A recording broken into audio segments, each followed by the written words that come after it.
Peace be unto you. Welcome to this broadcast. Welcome to Falcon Files and my new written piece, The Frozen Blade, a tale of vengeance and redemption. They say revenge is a dish best served cold, yet the journey to the freezer demands walking upon coals that sear the very essence of one's soul. Chapter 1. The Wasteland Awakens. In the charred remains of post-apocalyptic England, where Russian bombs have reduced civilization to ashen memory, a frigid tale of vengeance stirs in the shadows. The city lies broken, its spine severed by foreign fire. Lawlessness spreads like plague, swift, merciless, consuming all in its path. Murder rises with the dawn. Justice has shed her blindfold and donned black leather. Judges have become hunters, dispensing death sentences with the cold efficiency of executioners. In this England reborn through suffering, revenge has been sanctioned by the state itself, licensed, regulated, systematized. Citizens may now pursue vengeance, provided they walk accompanied by a robed judge and carry the state's blessing to spill blood. Yet who among mortals can weigh the true measure of grief? How does one standardize a wound that bleeds in the darkness of the soul? Chapter 2. The Roses Bloom Red. The year 2028 arrives like a harbinger, widening the stage upon which revenge performs its ancient dance.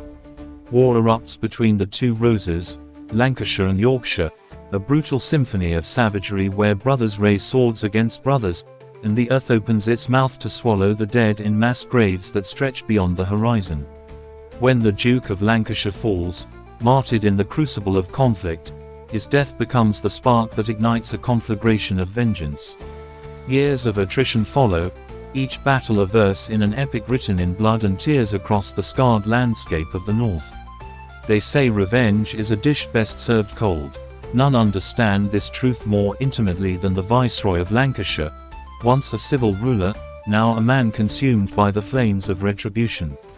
So complete is his transformation that he descends into battle himself, his blade claiming 35 Yorkshire souls in a single, terrible day. Chapter 3. The Hollow Crown of Victory. All is fair in love and war, the ancients proclaimed, and perhaps this explains why love for the fallen Duke drove the Viceroy to wade through rivers of enemy blood.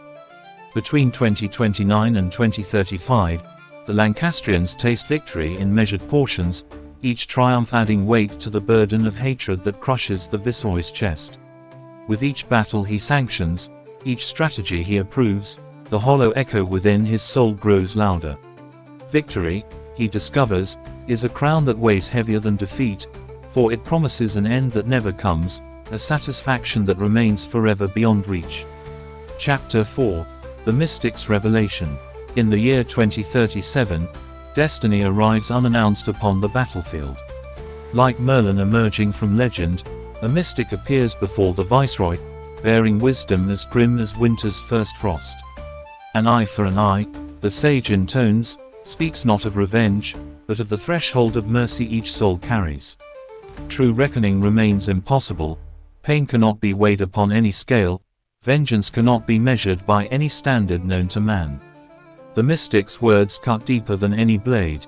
There exists no such thing as perfect retribution. To pursue revenge is to feed a beast that devours its master, consuming the soul until nothing remains but ash and regret. Chapter 5. The Final Gambit. By 2040, Lancashire's banner flies triumphant across a broken Yorkshire. The enemy lies shattered, the governor cowering behind his final ring of bodyguards. One last conquest remains, one final step into Yorkshire's heart to crush the last embers of resistance. Yet in this moment of ultimate triumph, the Viceroy defies every expectation. Against the counsel of his war-hungry lords, he chooses the path that leads not to glory, but to grace, forgiveness. For he has learned the mystic's deepest truth, that to save his humanity, he must release his hatred. The Duke will not return through Yorkshire blood, the dead cannot be ransomed with the lives of the living. His fury, left unchecked, will devour not only his enemies but himself. Epilogue. The Way of Wisdom. When all is said and done, forgiveness stands as the only path forward.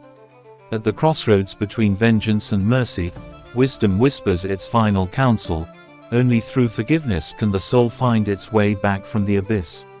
Only through mercy can the cycle of suffering be broken. For in the end, the greatest victory is not the conquest of one's enemies, but the conquest of oneself. Thus concludes this treatise on the art of war and the greater art of peace. I hope you enjoyed the video. Send gifts to buy me a coffee, link in my bio. This is Falcon Files. Subscribe and don't forget to share this video. Peace be unto you.